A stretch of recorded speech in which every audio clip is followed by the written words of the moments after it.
I've not been able to cover everything that I would like to in this video, so please get in touch. Video responses or Jen, from Those Pesky Dames on YouTube, made a video about slut shaming. I want to point out before this video even gets started that while men do care to a degree about a woman's sex life, slut shaming is almost exclusively done by women. A man might want to know if a woman has had a lot of partners because this would indicate his chances of scoring sex, his chances of scoring a disease, and whether or not this woman makes for a good long-term partner. After all, a woman who behaves recklessly and has sex with practically every guy she meets and can't seem to stick with any one guy, is not very likely to make a long-term girlfriend, a good wife, or a good mother. Heterosexual women, on the other hand, will not be marrying or sleeping with other women, so what possible business is it of theirs what another woman's sex life is like? Women hate sluts because they are competition. It's economics really. If men are begging for sex and women withholding, their sex has value. If some slut is giving it away for free, the other women just lost their bargaining power because the value of a woman's sex goes down due to supply and demand.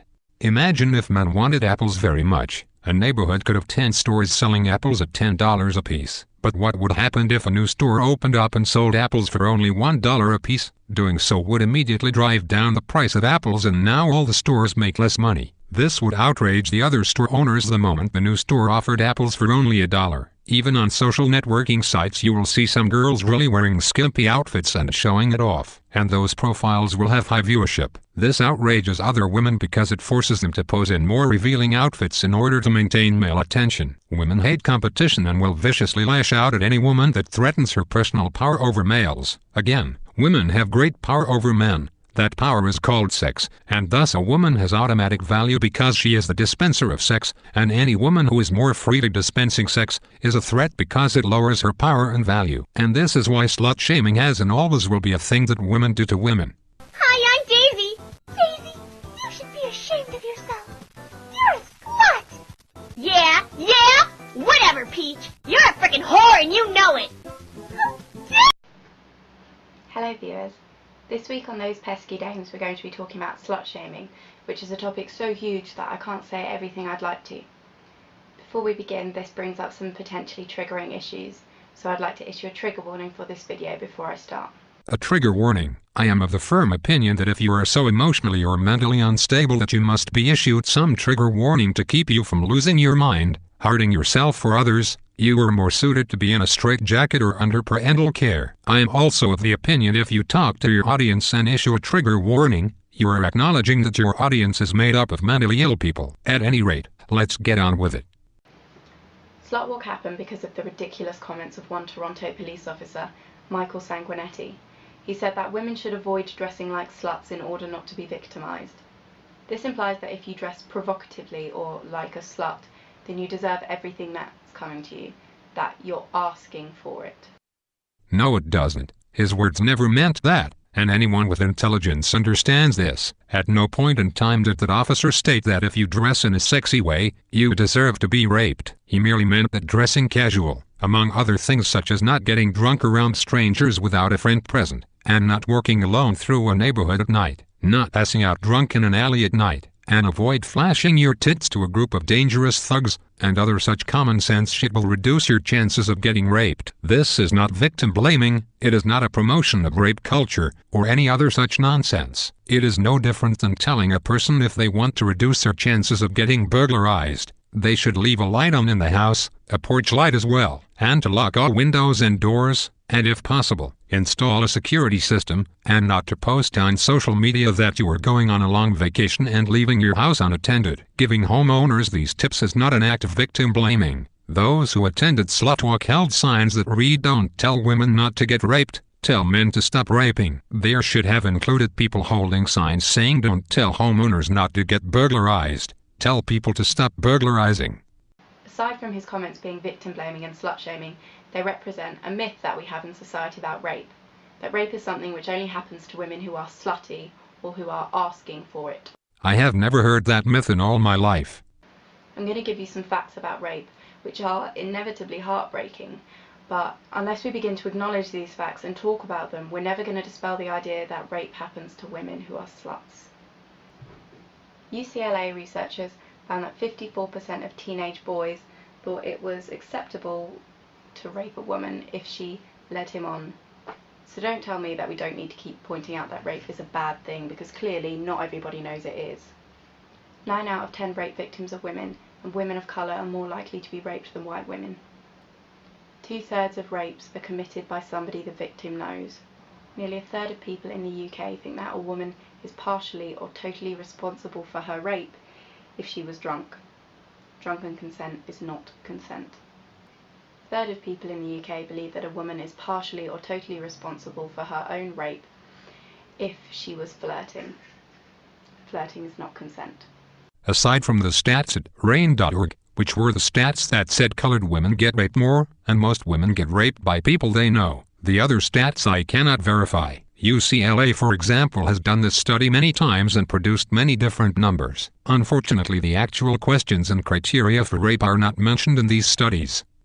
You claim a study said 54% of men thought it was okay to rape a woman if she led him on. I don't even have to know what the criteria and question was in order to know that is pure bullshit. I invite you, or anyone watching this video, to walk up to men in the real world and ask them this simple question. Is it okay to physically hold down and rape a woman if she was flirting with you earlier? And you tell me what percentage of men answer yes to that. So how do these studies generate such shocking numbers? Simple. They ask questions like, you were making out with your girlfriend and get bold enough to touch her breasts. She doesn't object at all. You then get bold and touch her between the legs. She moves your hand away and continues to kiss you. Do you get more persistent and try again a few minutes later? When 54% answer yes, they are considered rapist. And since you said drunken consent is not consent, that makes me wonder how many women watching this video are rapists. Well, ladies, how many of you have had sex with your boyfriend after he has had a few beers? I guess that makes you a rapist. Feminist classes,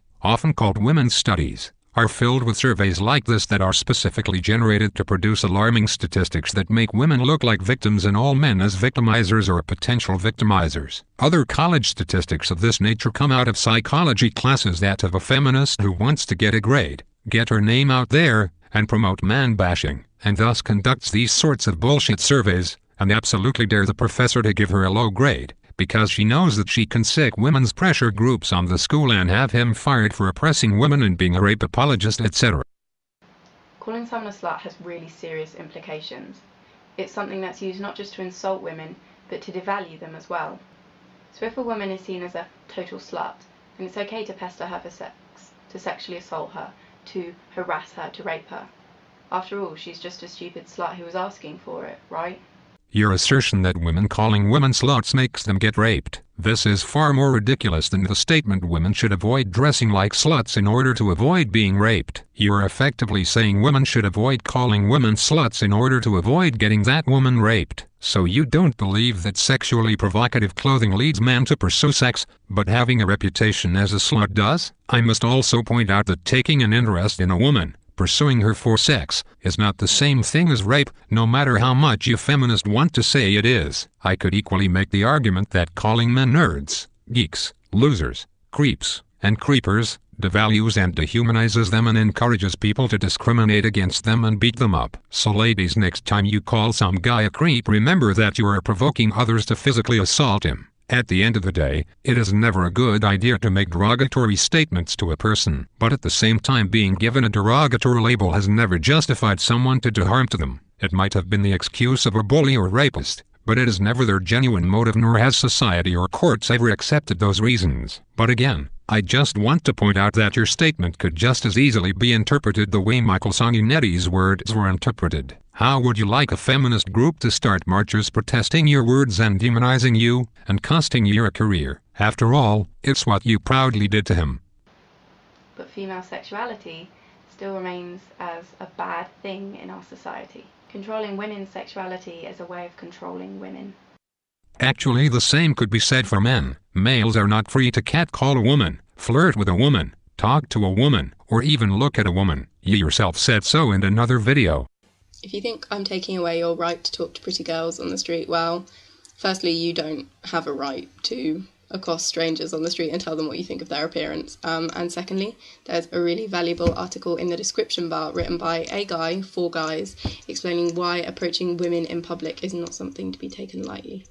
My body isn't public property, nor is anybody else's. So you don't have a right to comment on it, and you don't have a right to leer or stare at me. You don't have a right to stop me and demand I talk to you. You don't have a right to my time. Males don't have a right to talk to you, to look at you. Males have no right to your precious time.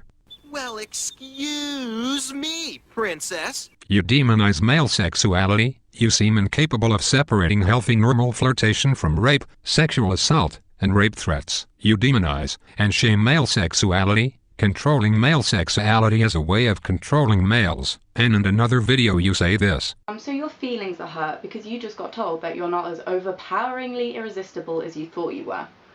So you call her frigid, and you tell her she's uptight, and you tell her that she's stuck up, and she gets upset because she thinks that you're going to break up with her and you've just said these really hurtful, cruel things to her. And she says, yeah, you're okay. No, you're right, it's fine, it's okay. I don't care. Let's have sex. Do you really think that she has truly consented, freely and under no pressure, to have sex with you? Or do you think that you have bullied her and coerced her and manipulated her into doing something she didn't really want to do? Because that is rape, and that is the true danger of prude shaming, that people use it to rape other people. Nagging your girlfriend for sex is now rape. We went from having sex with a woman that has had a few drinks as rape, to nagging her is now rape. No wonder you feminists think you live in a rape culture. You have defined anything and everything as rape. Jen, you claim that this slut shaming is not only a promotion of rape, but also that prude shaming is all about controlling women by controlling their sexuality, and yet it is you and your fellow feminists that are attempting to control, abuse and criminalize males by controlling their sexuality. It is wrong for a man to ask for sex, to nag for sex, to want sex or even think about sex. You interpret everything a man does as a form of abuse, harassment or rape. You've engineered a system of beliefs where every woman is a victim of everything and every man is a victimizer of everything. And when males get fed up with this assault on their existence and stand up for themselves, you feminists turn around and claim males are attempting to silence you for being a woman with an opinion. Patriarchy, patriarchy, patriarchy. You demonize heterosexual males, but then play the damsel in distress and expect males to white knight and run to your rescue when those demonized males stand up for their basic rights as human beings. You feminists create hostile work environments that get males fired when a feminist overhears a private joke that offends her. And feminists think getting that male fired is girl power. Yet there is a wife and daughters who relied on that evil male to provide them with food, clothing and shelter. And now he can't because feminists cost him his job. And then that wife and those daughters hear this horse shit about male-dominated this, rape culture that, sexism here, glass ceiling there, and patriarchy everywhere. And then you feminists wonder why so many females young and old are turning their backs on feminism. I feel so horrible. Oh. Honey, what's wrong? I've been raped. Oh dear, I am sorry to hear that. I too have been raped by some patriarchal bastard on the way to work. He looked at me, then he told me I had nice legs. No, not that kind of rape, real rape. Oh, you mean your boyfriend nagged you into sex when you weren't ready? No. Damn it. I am talking about actual rape. You mean some jerk at a party said yes to your offer of sex, even after you had a few beers? I'm talking about physical rape. Oh, good heavens, you don't mean some drunk guy at the club caught a feel of your bum before the bouncer tossed him out? No.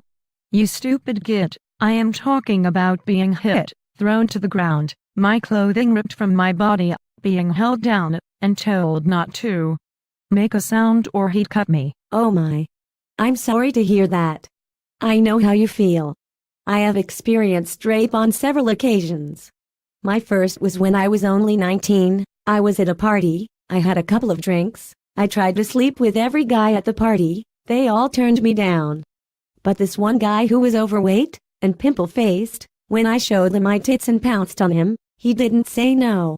He didn't object at all even though I was drunk. And he let me get on top of him and ride him like a bull. The bastard made no effort to stop me at any point. And afterward, after he shot his wad, he told me that I was his first, and that he was so in love with me, and wanted to go steady. I was so drunk I said yes. The next morning, I woke up feeling so violated. I called the cops and promptly had him arrested. Those evil male cops asked me all sorts of questions instead of just taking my word for it. Typical rape culture stuff. But when all was over, he was found guilty. So I too know your pain. Get away from me, Just get away, you stupid feminist.